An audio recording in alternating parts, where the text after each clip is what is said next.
Past 160 decibels, the steel began to crack. This is the truth about the 10 most violent acoustic failures in rail history. We usually think of engines breaking because of heat or pressure, but there is a silent killer that is much more dangerous. It is sound. Imagine a noise so loud it does not just hurt your ears. It physically vibrates metal until it turns into dust. In the 1950s, the railroads built monsters that screamed like fighter jets. These machines were so loud they shattered windows for miles. But they had a dark secret. One specific engine was so loud, it started to shake its own frame into shrapnel. The crew could not even stand near it because their own lungs began to vibrate. The government had to bury the project before the machine turned itself into a pile of jagged iron. What is the death frequency that engineers accidentally discovered? And what happens when a machine becomes its own worst enemy? In the 10th place, a short-span rail bridge meets its end not by wind, not by flood, but by the violence of its own harmonic resonance. The geometry of steel beams, the spacing of rivets, the span itself, each becomes a tuning fork. As the locomotive approaches, wheel loads inject a low-frequency pulse into the structure, 40 to 120 Hz. The bridge begins to vibrate in a lateral torsional mode. The deck amplifies these pulses by 8 to 12 decibels. The steel is not silent. It sings. Inspectors find panel joints worked loose, gusset plates vibrating against their bolts. Deck panels detach, sometimes mid-transit. The shiver travels the length of the span. Microfractures appear along weld seams. The iron heartbeat grows louder. The bridge is being hammered by AIR itself. Modal analysis reveals the structure's natural frequencies align with the passing train's rhythm. There is no relief. The sound is a physical force. The first evidence: sound as a hammer. The collapse is not a roar, but a tearing, steel surrendering to resonance. The lesson is written in cracked iron. Even before turbines and engines, bridges could be shattered by their own voices. Number 9. The tunnel breathes, the cab becomes a lung. Here, the geometry itself is a weapon. A confined space, a cavity with a neck. The classic Helmholtz resonator. The air inside is not silent. When a locomotive enters, the pressure wave slams into the walls. The frequency is not random. It is dictated by the volume of the cavity and the width of the entrance. The Helmholtz equation predicts it with cold precision. The result, a single narrowband peak, sometimes called the death whistle. Crew logs from Dutch high-speed corridors record complaints of headaches, chest compression, and nausea. Pressure nodes mapped by computational fluid dynamics match the blueprints of the tunnel. The resonance amplifies sound by 20 decibels. The air column pulses at the resonant frequency. The steel lining shivers. Microcracks appear at the pressure antinodes. The cab is no refuge. The iron heartbeat grows louder inside the shell. The force is not from the engine, but from the air itself, trapped and weaponized. The death frequency is not a myth. It is born from simple geometry. The tunnel sings. The steel begins to crack. The turbocharger begins to sing. Not a metaphor, a pure, narrowband tone. The compressor wheel spins at 60,000 revolutions per minute. The blade pass frequency rises above 9 kHz. The housing becomes a bell. The whine grows sharper, then shifts to a scream. Crewmen step back. The sound drills through flesh and steel. Service bulletins from EMD and SAE describe the phenomenon as rotating stall tonal surge. The blade harmonics align with the natural frequency of the housing. Resonant oscillation. The steel vibrates in sympathy. The pressure wave is not diffuse, it is a hammer. Acoustic energy concentrates at the root of each blade. The decibel threshold climbs past 150 decibels. Fatigue cracks appear at the trailing edge. Sometimes the veins fracture in a single burst. Sometimes the failure is slower. The iron heartbeat is a staccato pulse. Technicians log repeated turbo swaps. The same whine, the same destruction. Acoustic emission sensors register each microfracture as a spike. The turbocharger does not simply fail, it explodes from within. The shrapnel is the final note. This is not external resonance. This is the machine's own voice turned against itself. The first proof that sound, when pure enough, can become a weapon. The death whistle, born inside the prime mover, leaves only fragments and a warning: never ignore a singing turbo. Number 7. The panels do not explode. They surrender in silence. Thin steel sheets line the body of the railcar, each one a diaphragm waiting for the next pulse. Not a single blow, not a sudden rupture. The harm accumulates with every pass of the engine, every shriek of the turbo, every low drone of the diesel prime mover. Harmonic resonance at 70 Hz, 100 Hz, and 130 Hz. The frequency spectrum is mapped. The amplitude is not extreme. Decibel levels hover below the headline threshold, but the cycles never stop. Acoustic loading, tens of thousands of cycles. The panels flex. The fastener clusters become hotspots. Maintenance logs fill with the same words: rattling, loosening, detachment. Inspectors find fatigue pits forming around the bolt holes. Micro cracks propagate outward, invisible to the naked eye. Stiffened shell finite element models predict the pattern. The real panels obey. The shiver is not a roar, but a whisper. The iron heartbeat is a ticking clock. There is no single failure event, only a slow creep. The steel remembers every note. Detachment after detachment, repeated reattachment. The maintenance records form a timeline of pain. The body shell becomes a record of every cycle, every harmonic, every unheeded warning. Structural fatigue is not a myth. It is the sum of a million small wounds. The panels do not scream, they sigh, and then they let go. Number 6. The explosion is not contained. The air itself becomes a weapon. A maintenance crew sets the charge, and a controlled detonation follows. The blast wave races outward at the speed of sound, 150 decibels. The shock front slams into the steel rail. There is no warning, no time for harmonic build. This is not resonance. This is raw, broadband violence. The rail shudders, the web flexes, the pressure pulse injects energy across the entire frequency spectrum. Guided waves travel the length of the rail, invisible and deadly. Kilometers away, the steel remembers. Inspectors walk the line days later. They find cracks, not random, each one aligned with the first bending mode, 200 Hz. Metallography reveals fatigue striations, each marking the passage of the shock. The airwave has left its signature. The iron heartbeat is now a jagged line. The crack propagates along the web, sometimes splitting the rail for meters. The decibel threshold has been breached in a single instant. The force is absolute. There is no slow fatigue, no warning whine, only the aftermath. The forensic record is clinical. Guided wave non-destructive testing confirms the damage. The steel has been hammered by the air itself. This is the upper limit of what a single event can do. Beyond this, only sustained tonal violence can compete. The shiver does not linger. The pain is immediate, then gone.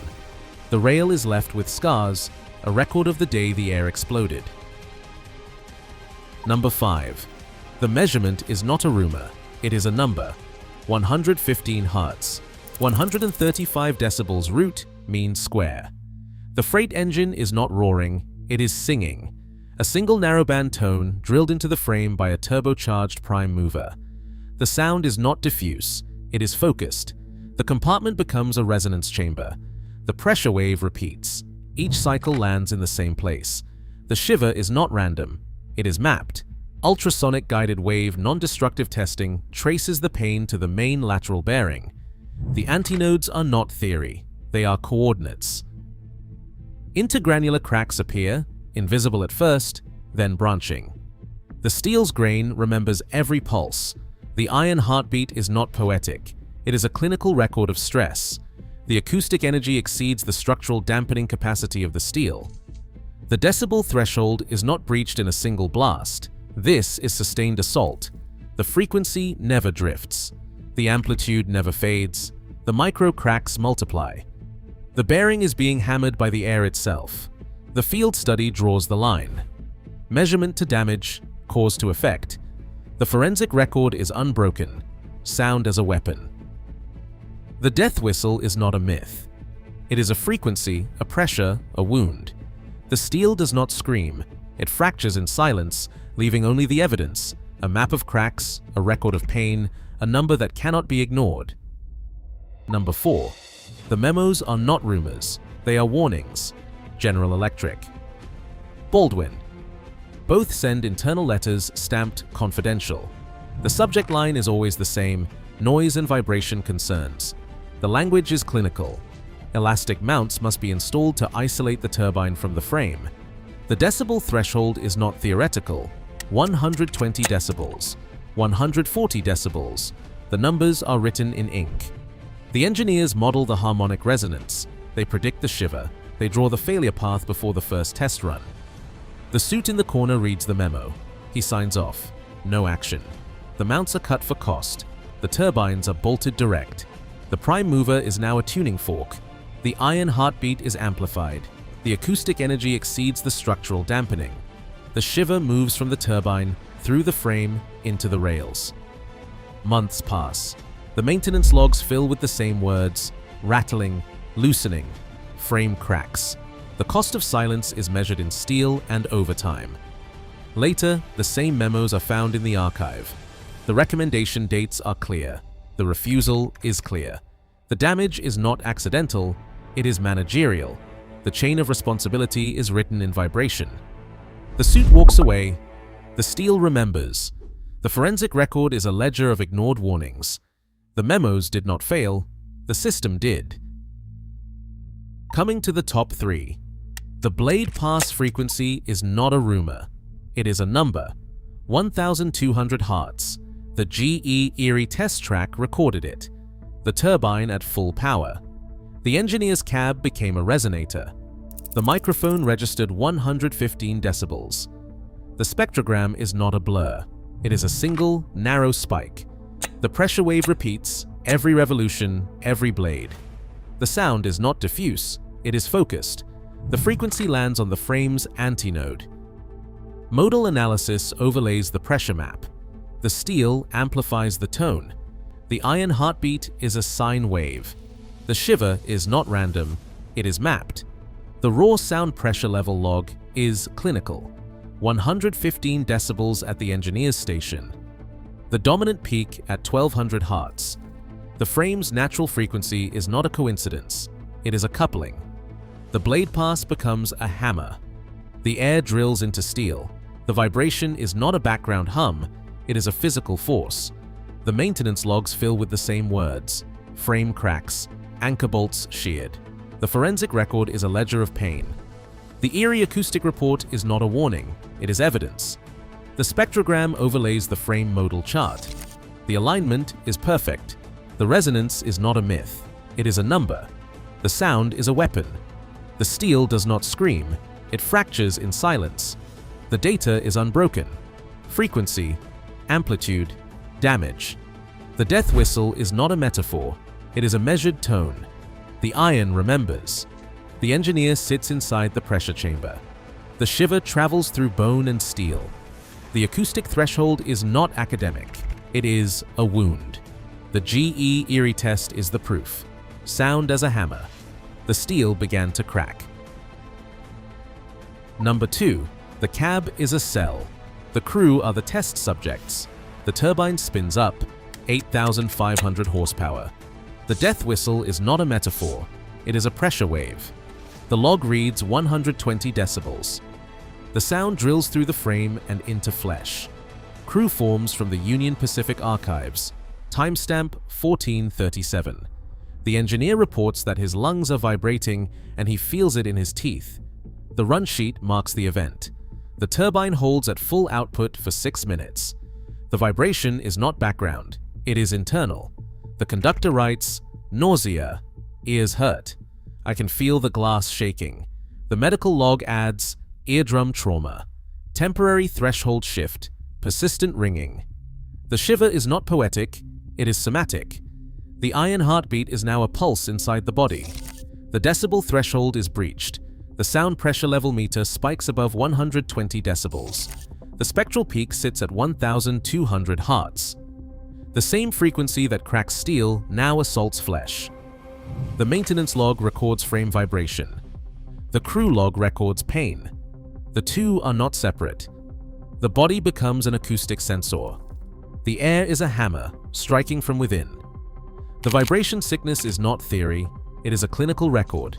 The run ends. The symptoms linger. The engineer cannot hear the radio, the conductor vomits on the ballast. The report is filed, the machine survives, the crew does not. The cost is measured in lost hearing, in ruined nerves. The iron remembers, the body remembers, the sound does not fade. It is a wound. The death whistle leaves no visible scar, only a record of pain. The final warning before the steel itself gives way. And finally, in first place, the Union Pacific GTL, the machine that destroyed itself with its own voice. The field test log is not a rumor, it is a record of pain. Every high-power run, every hour above 5,000 horsepower. The steel remembered. The shiver began as a vibration, then became a wound. The iron heartbeat was not poetic, it was a clinical spike on the accelerometer printout. The turbine's blade pass frequency locked to 1200 Hz. The frame's antinode. The resonance was not accidental, it was engineered. The acoustic energy exceeded the structural dampening capacity of the underframe. The decibel threshold was not a number on a chart, it was a pressure wave. 115 decibels at the engineer's station. The sound drilled through the cab, into the steel, into bone. Maintenance Work Order 1960 to 0117 is a ledger of violence. Snapped anchor bolts, cracked gussets, bolted splice plates added, then sheared again. The failure path was mapped by the vibration sensor, then traced by the fracture. The cab was not a refuge. The crew reported rattling panels, buzzing controls, a fatigue that grew with every run. The shiver was not random, it was mapped. The acoustic loading concentrated at the underframe's weakest points. The steel surrendered. Photographs of Unit 23 show the fracture path. The crack is not a line, it is a verdict. The death whistle was not a warning, it was a sentence. The final run ended with a ruptured frame. The anchor bolts did not loosen, they snapped. The iron did not scream, it fractured in silence. The field test log closes the case. The machine was hammered by air itself. The resonance was not a myth, it was a measured tone. The verdict is written in steel and pain. The GTEL did not fail from age, nor accident, nor sabotage. It failed because the sound inside it exceeded what the iron could bear. The death frequency is not a story, it is a number, a crack, a ruin, the ultimate acoustic failure, the machine that shook itself apart. Across all 10 incidents, a single law emerges. The death whistle is real. When harmonic resonance spikes past the decibel threshold, the iron heartbeat stutters. Screaming steel, shivering flesh. Sound is not passive, it is a force. When acoustic energy overwhelms structure, air becomes a hammer, and the machine hammers back. The ghost in the machine survives, but the steel remembers every blow.